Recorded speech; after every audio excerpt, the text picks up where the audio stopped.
orang yang menginfakkan hartanya di jalan Allah, menginfakkan sebagian hartanya di jalan Allah adalah seperti orang-orang yang menabur sebutir biji atau benih. Di dalam tafsir Al-Quran demikian ditegaskan, adalah orang yang seumpama orang-orang yang menabur sebutir biji atau benih.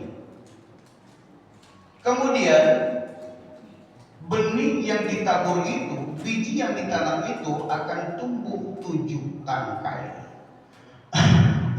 Akan tumbuh 7 tangkai. Dan pada setiap tangkai ada 100 biji. Setiap tangkai itu ada 100 biji.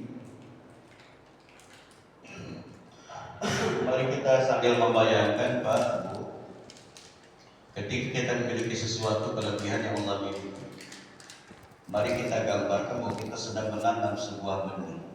Kata Allah, "Matsalul ladzina yunfiquna amwalahum fi sabilillah." Perumpamaan orang-orang yang menginfakkan hartanya di jalan Allah. Kamatsali habbatin ambatat sab'a sanabila fi kulli sumbulatin mi'atu habbah.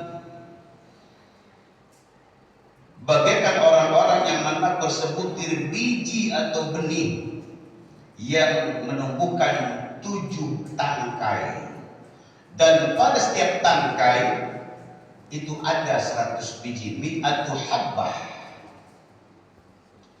Wallahu yudha'ifu liman yasha. Allah melipat gandakan pahala bagi setiap yang Dia kehendaki. Wallahu wasi'un alim. Allah Maha luas lagi Maha mengetahui. Ini motivasi yang Allah berikan kepada kita sebagai seorang hamba yang memiliki harta. Berlipat ganda. Pada bagian lalu kita sebutkan orang-orang yang baik itu di antara salah satunya adalah alladzina yunfiquna fis sarra'i wad dharra. Orang-orang yang menginfakkan, berbagi, berkontribusi walaupun dalam kondisi sempit atau kondisi longgar. Jadi Quran betul-betul menegaskan tentang infak ini sesungguhnya. Nanti ada keutamaannya. Adalah satu kisah di masa Nabi Musa alaihissalam. Sepasang suami istri miskin pengen betul dia merasakan jadi orang kaya. Seorang suami istri miskin pengen banget jadi orang kaya. Lalu kemudian berdiskusi di malam harinya. Nabi Musa itu kan dekat dengan Allah, kata suami istri ini. Kita mohon kepada Nabi Musa agar ia mohonkan kepada Allah supaya kita kaya. Gak usah lama-lama lah, setahun aja. Setelah setahun kita kaya, kita miskin kembali. Setuju nggak? Oke, kata istrinya. Berangkat menghadap Nabi Musa alaihissalam. Wahai Nabi Allah Musa alaihissalam, engkau begitu dekat dengan Allah, engkau memiliki khaliful ada.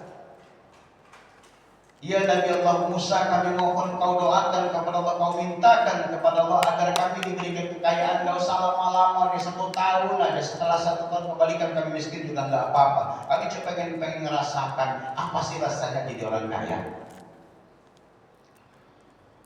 Mendengar permintaan itu, lalu kemudian Nabi Musa memohon kepada Allah, ya Allah, suami istri ini pengen kaya, 1 tahun lagi Allah ambil kembali kekayaannya. Baik, kata Allah, Allah kabulkan.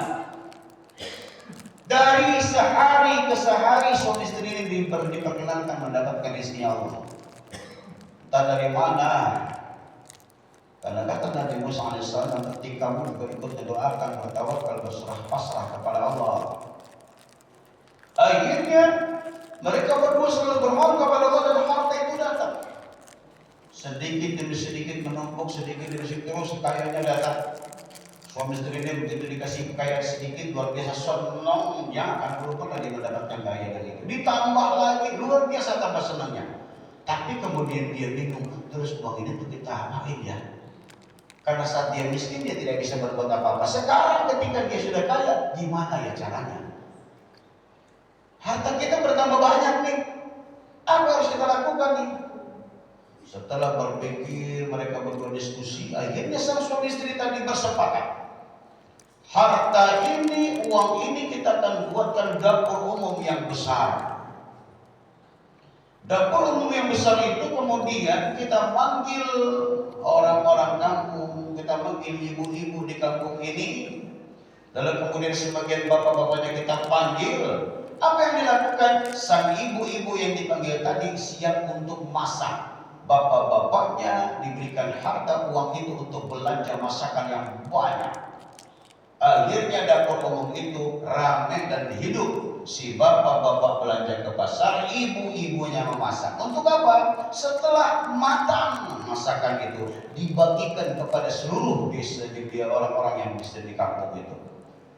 Dibagikan di saat pagi, di saat sore, siang, di saat sore, tiap hari. Ibu-ibu di sana kemudian tertanggulangi ekonominya. Si bapak-bapak juga demikian diberdayakan. Akhirnya semua masyarakat itu ingin enak-enak makan. Semua mendapatkan pekerjaan dan semua bahagia. Berjalan 1 tahun terus aja, nggak pernah berhenti. 1 tahun terus berjalan terus, bahkan menambah dapur lagi. Nabi Musa kebingungan. Kata Nabi Musa, ini mestinya suami istri itu miskin. Karena sudah 1 tahun mestinya kan dimiskinkan kembali. Tapi kenapa ini kok lebih kaya nambah dapur umum lagi?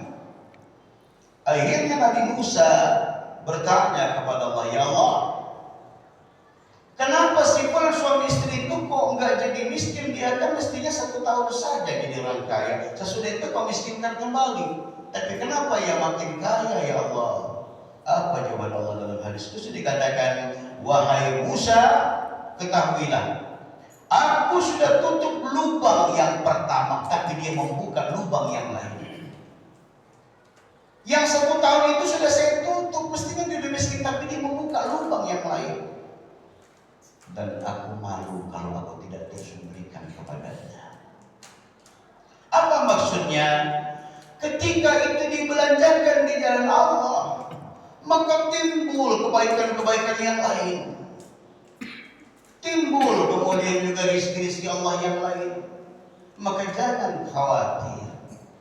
Wallahu yudha'ifu liman yasha, wallahu wasi'un alim. Allah lipat gandakan kepada apa yang Ia kehendaki. Karena Allah maha luas pemberiannya dan maha mengetahui. Ini loh kemudian. Jadi jangan kepikir dengan kita apa yang ada dengan kita kemudian kita berikan kepada orang lain dan kemudian kita merasa sengsara. Tidak ada itu. Allah janji. Allah janji bahwa apa yang berikan Allah akan lipat gandakan. Ayat ini turun kepada Rasulullah berkenaan dengan 2 orang sahabat kaya, yaitu Abdurrahman bin Auf dan kemudian Utsman bin Affan. Ini motivasi sedekah. Kadang-kadang kita dilema Bapak dan